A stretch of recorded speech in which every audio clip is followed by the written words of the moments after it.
We are wrapping up a series called Cutting Through the Noise. It's about 1 John. We're coming to the very end of it. We've skipped a little bit. You'll notice in your flyer that there's some directives that John gave us, or that we've pulled out of John's writings so that we would be nobody's fool. And if you'll remember last week, we talked a little bit about the tradition of snipe hunting, this rite of passage that some of us who grew up in the South knew about. It turns out that it's not just Alabama that snipes hunts, that there are people here in North Carolina that have been on a snipe hunt. And also turns out that there are some people who didn't know about snipe hunting, and they've been fooled by it. And it turns out that my daughter is one of them.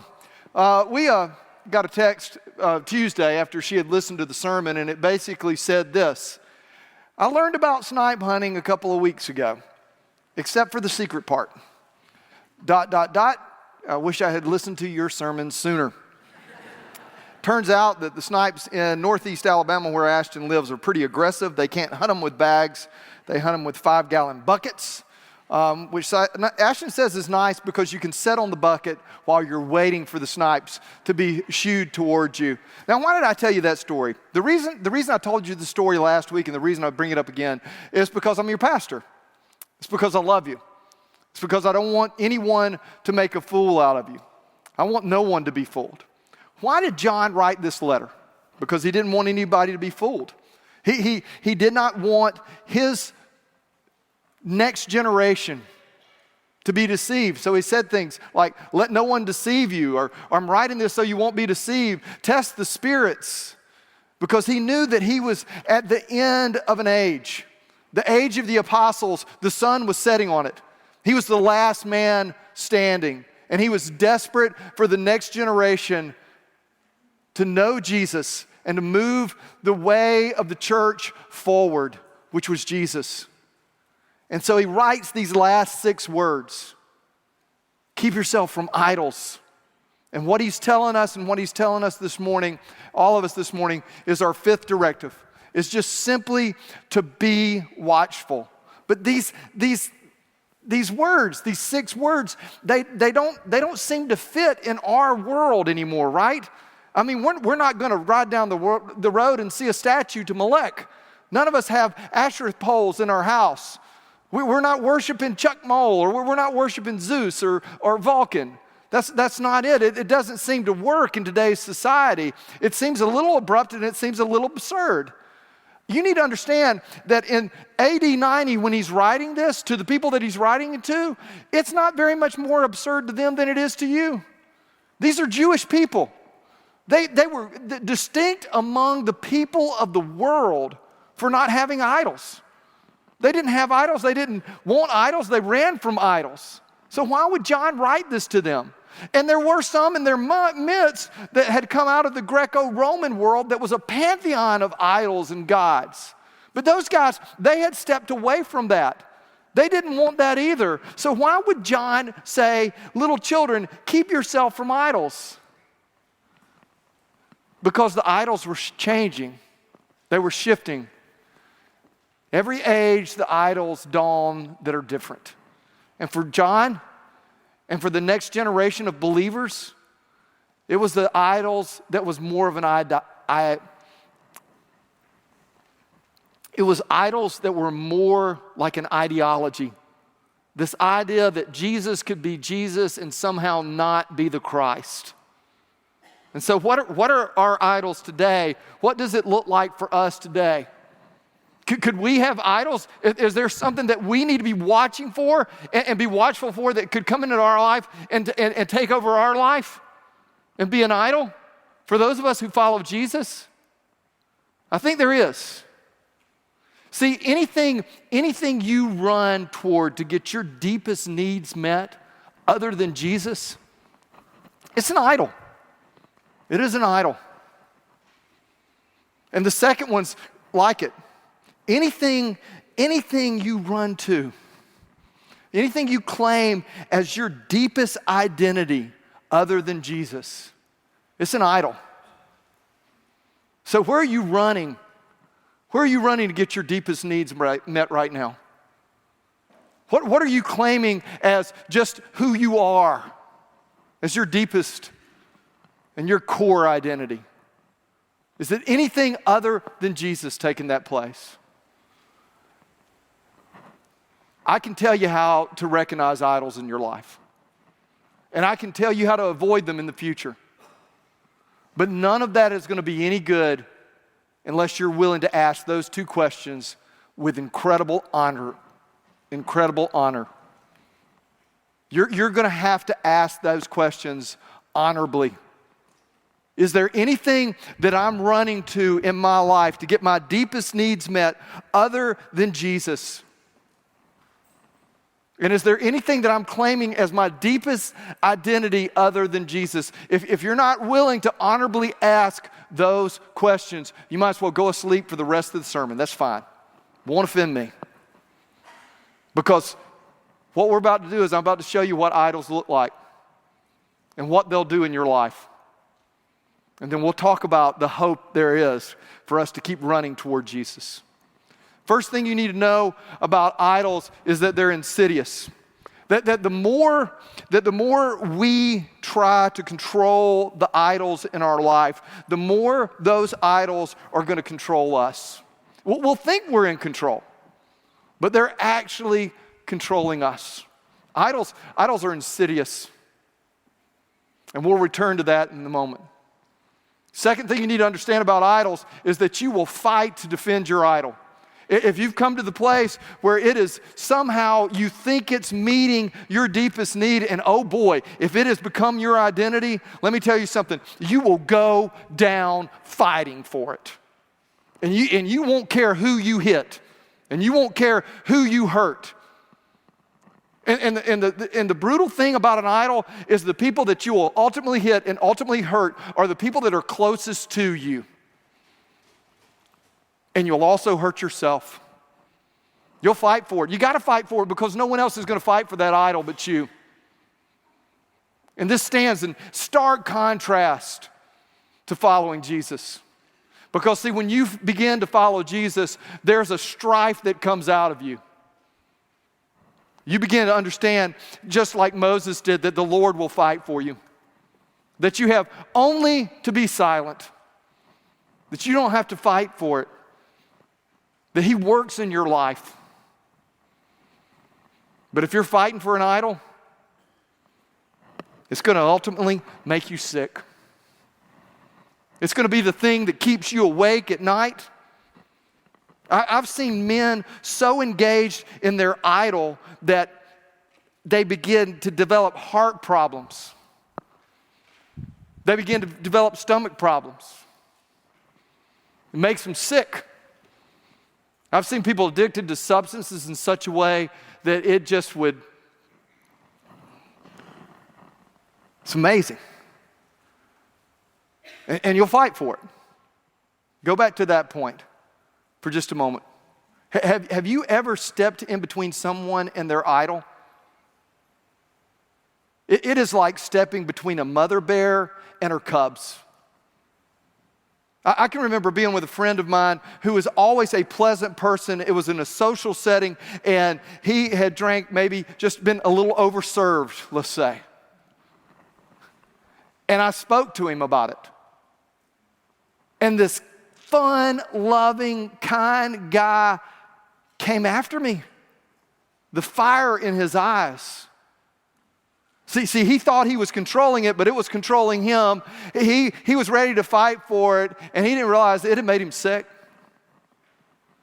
See, idols, we have this tendency to think of idols as these big, glaring things that glare down at us with these eyes and fire for hair, and you know, they're just big and they look down on us. And in that sense, maybe they are. We don't have those anymore, but they still make us sick. And you see the psalmist here, he writes and he describes, he says, these are the idols like the ones that we don't have anymore. But I want to show you something. The result is still the same in our lives. They still make us sick. You see these, so they have mouths, but they don't speak. They have eyes, but they don't see. They have ears, but they do not hear. Somehow they're giving us our identity. Somehow we're giving our best to them, but they're not listening. They're just taking. Nor is there any breath in their mouth. And that's just metal and jewels and concrete and stone or whatever. But the result is still the same with something that you're running to get your deepest need met other than Jesus. And the result is still the same if you're allowing it to give your identity other than Jesus. It'll make you sick. Look at this. Those who make them become like them. And so do all who trust in them. You've seen it, right? I mean, it's no real secret. Let me draw the lines between it. You've seen the guy who's made an idol out of the money that he's earning.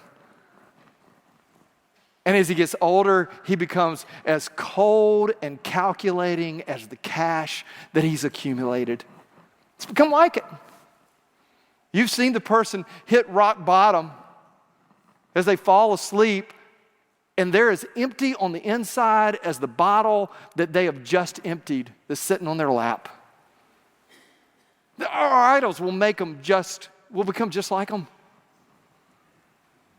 No ears, no eyes, no mouth, and no breath in our lungs.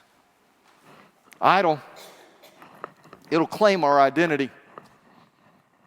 We'll begin to take our identity from it. We think we control it. They're insidious. We'll fight to defend it, and it'll make us sick while we're doing it. And eventually, we will realize it's our identity. Man, you know, in counseling people, it's incredible. One of the biggest excuses that they'll make is, it's just who I am. It's just who I am. As though that would excuse any idol in our lives. See, those of us who follow Jesus, Paul wrote and he said, listen, I've been crucified with Christ. You want to know what my identity is? I've been crucified with Christ. Nevertheless, I live. But the life I now live, I live by faith in the Son of God who loved me and gave himself up for me. That's my identity. And gave himself up for me. Man, when you're walking with Jesus and the Holy Spirit confronts you at a point of an idol in your life, you realize, oh, no. He gave his life up for me. I can give this idol up. Last thing to understand in identifying idols is you need to understand they're incremental in the way that they move you toward death and destruction. That's the insidiousness. That's the full circle. Let me tell you one of the hardest things about my job. It's when I have to sit down with someone whose affair has come to life. The affair, the cheating on their spouse. That's one of the most difficult. I don't like that part of my job. I'd like to find someone else that could do it.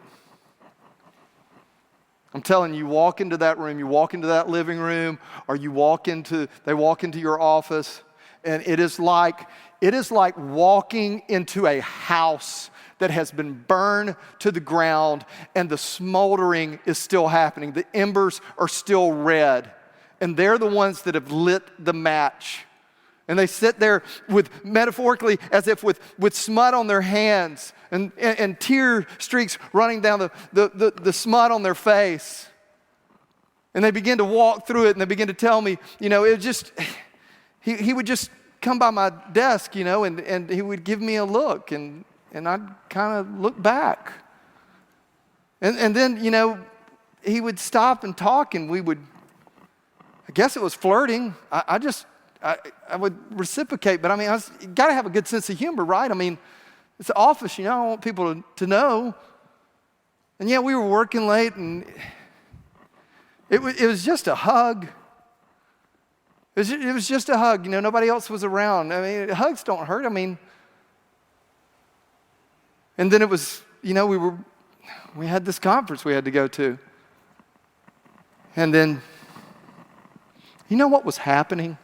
What's happening at each point At each point in that story, as that lady sits in the smoldering ruins of her life, at each point in that story, it was as if Satan was walking up to her and saying, it's just a match. He's just giving you a look. Linger in it. Just linger in it. You're just flirting. It's just a match. It's just a hug.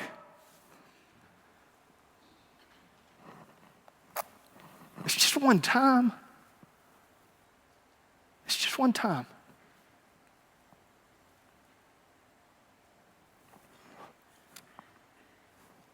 And that is what's left. See, idols, they're insidious that way. And you know, it's real easy for me to kind of pick on an affair, like, you know, that's an easy one, right? But we bring idols into the church, don't we? We baptize them. I remember the first time I saw this, I was working at a Baptist church in Birmingham, Alabama, First Baptist Church. We had doubled in size since I'd been there. Since the pastor had been there, while I was there, we doubled the campus, the size of the campus. It was great times. And I can remember a lady coming to me, passionate lady, sweet lady, and she told me this is the way we need to disciple people. In so many words. And she had a curriculum that was literally changing people's lives, and it was thoroughly biblical. But it was like, we got to do this. Because if we don't do, this is the way. And all of a sudden, the way to disciple someone had become more important to her than the way, the truth, and the life. And I've seen it happen with worship as well. We become more concerned about how we worship than who we worship. That's an idol. That's an idol. I grew up in a very high church atmosphere. First Baptist, Dothan, Alabama. Full orchestra. We did the Messiah at Easter when it's supposed to be done. Get an amen out of Richard on that. I can remember one summer I went and worked at this camp several summers, but this one particular summer I was in the kitchen a lot and working, and you know, it was a kind of a multiracial kind of thing, and it was different walks of life, different even denominations, and it was great. We became great friends in that kitchen, washing dishes, cooking.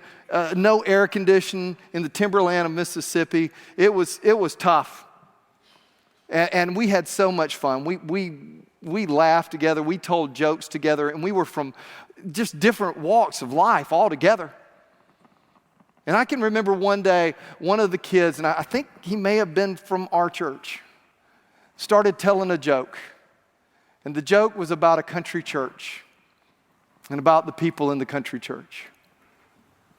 And they were kind of the brunt of the joke. And I can remember watching one of the African American cooks and the look on her face. It could have not have been more painful had someone walked up and hit her, because she thought what drawn us together was who we worshiped, not how we worshiped. That point on, I've purposed in my life never to exalt how we worship over who we worship. I've been all over this world. I have sat in places, and I love music, and it is exciting to me to go to Latin America, to be in Peru and to be in Mexico and to worship with those people. It's exciting for me to go to the different nations in Africa, and I've seen people pour their hearts out in Asia. But one of the places that just came back to me this morning as we had Steps of Faith dancing in the early service was this place in India where these kids were in this orphanage, and they were there because their parents had been killed because they were Christian. And when these children danced before the Lord, And that Indian music is just so different, so wonderful, so rich. Yeah.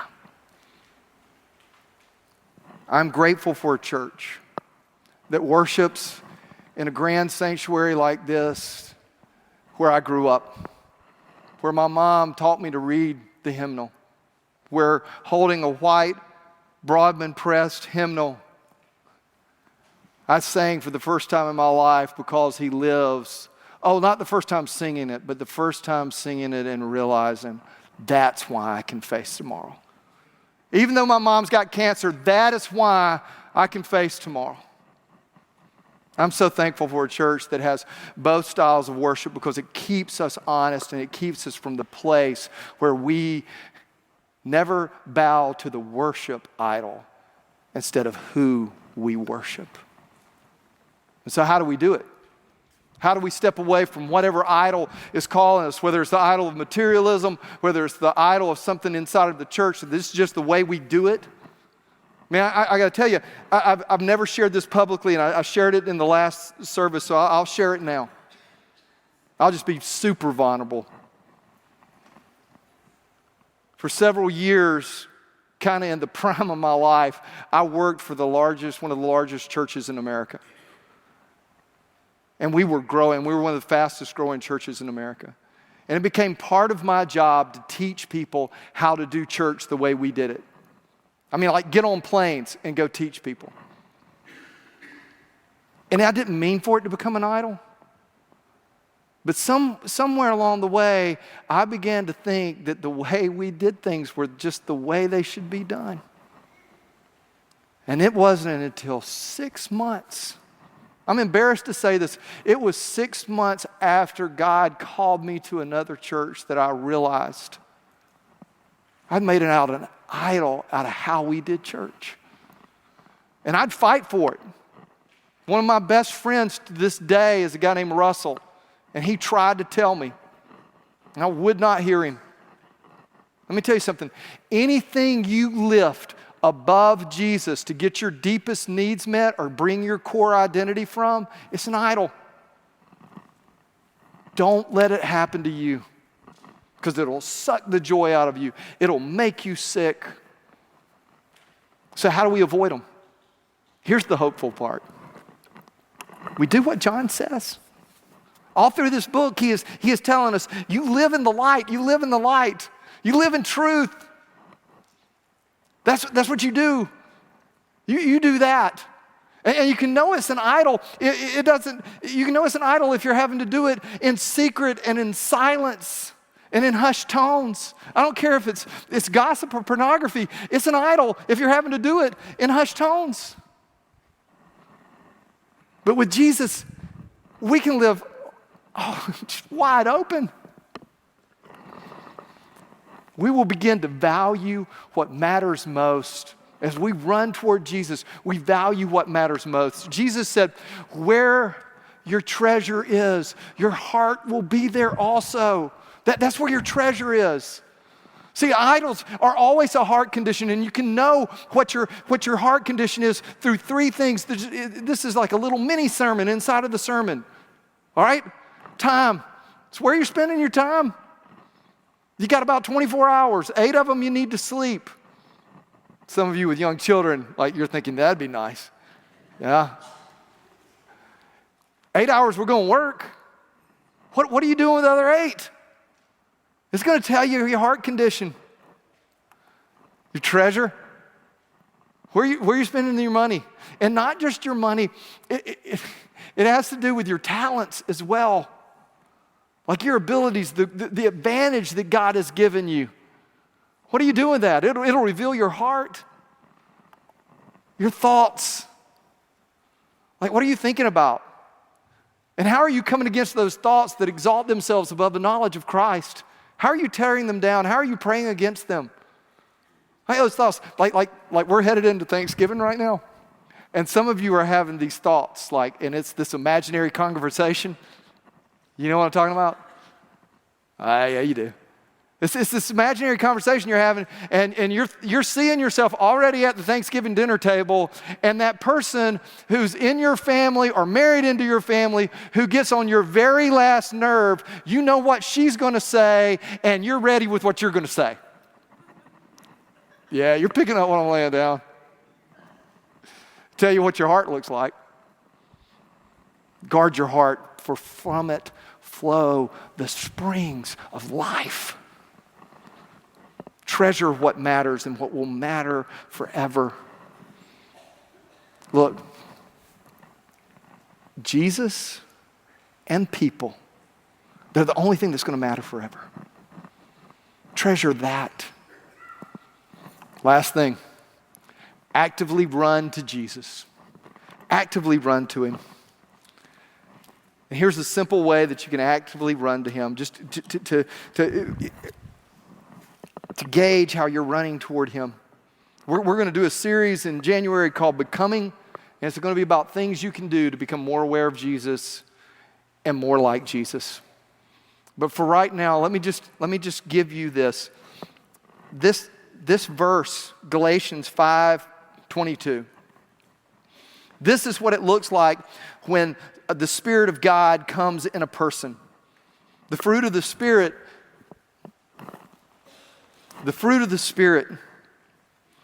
is love, joy, peace, patience, kindness, goodness, faithfulness, gentleness, and self-control. That is what Jesus looks like. And for you, when you made Jesus Lord of your life, when he came into your heart, you just began to have these things in a supernatural sort of way. You found yourself being loving. You found yourself full of joy. You found yourself at peace. And with incredible patience that you never knew it was possible for you to have. And you really didn't have it. It was the Spirit of God in you. But then there's idols that they come.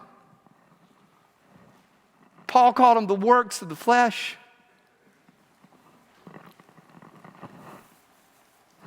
Man, they're dark.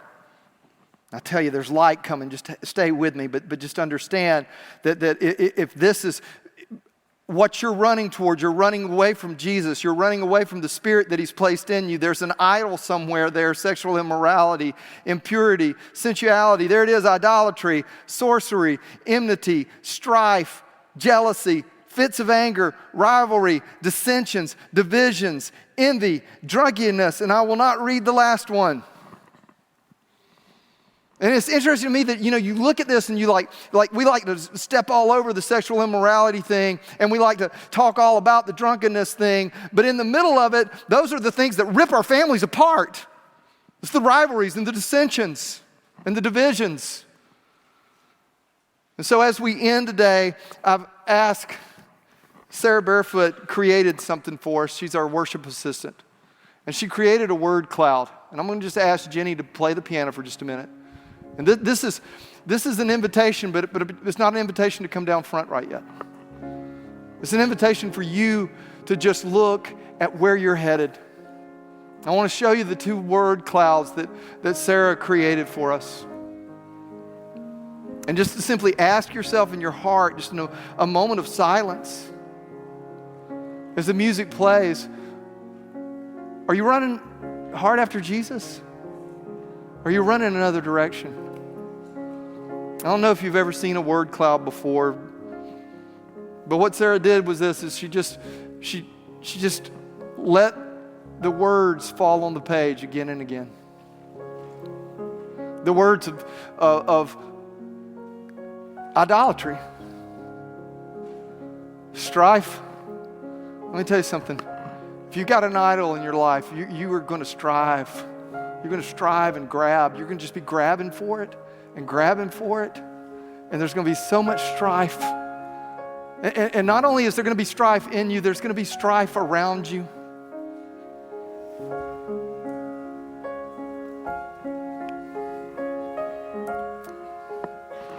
Man, if you're running after Jesus, there's going to be peace. There's not only going to be peace within you, there's going to be peace around you. Jesus said, blessed are the peacemakers because they'll be called the sons of God. You're talking about our identity.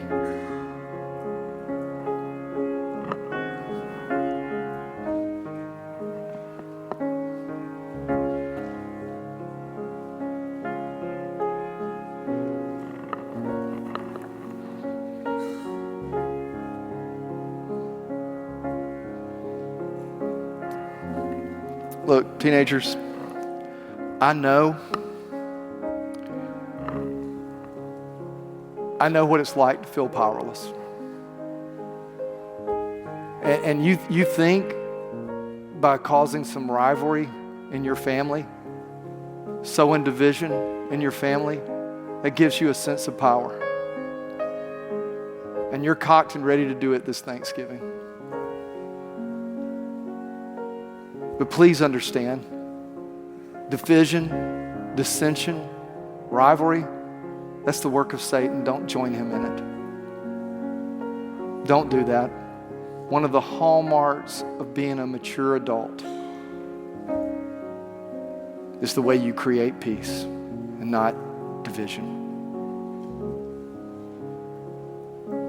For some of you, you're so miserable. You're so miserable right now because it's not Instagram for you. It is instant envy. You jump on that piece of plastic and glass, and any kind of contentment that you might have in your life goes right out of the window as you bow to the idol of envy and comparison. You are worth so much more than that. I don't know what God's specific will is for you, but I know it includes that. It includes peace. There are some of you right now in this room, you are so full of joy and kindness. Keep running toward that. Your kind words, the Holy Spirit within you that is creating the kindness in you, He's sending you out in a world which is not kind. And your kind word is sometimes the only kind word that person behind the cash register is going to get all day. The Spirit of Christ in you.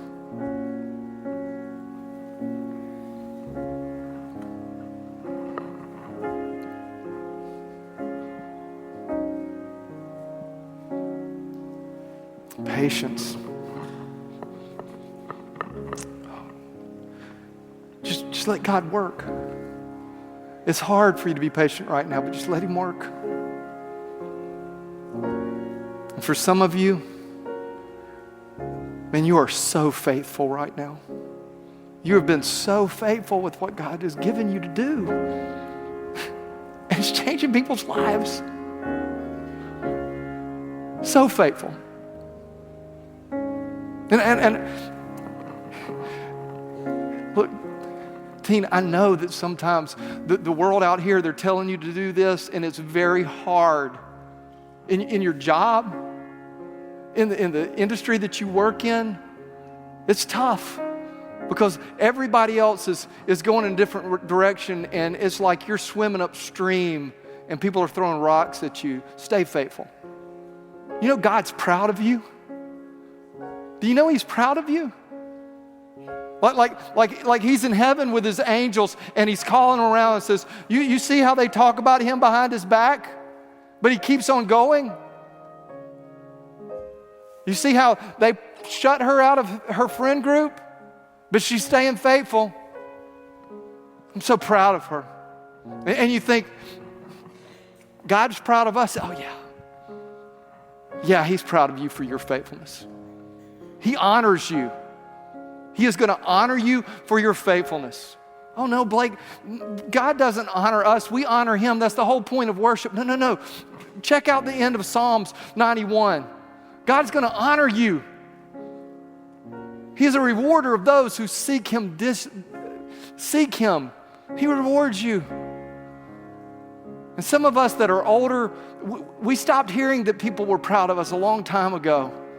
The ones that looked at us and told us they were proud of us, they're gone now.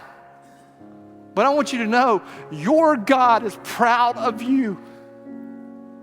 Even though maybe you don't walk as well as you used to walk, you still walk with Him. He is so proud of you. My God was so proud of my grandmother. Lost her grandchild, lost her daughter, lost her husband, and she kept walking. Keep running hard after Jesus, because on the other side of whatever is that's pushing against you, whatever idol that wants you, there is a victory on the other side of that. He will lead you to the other side of that.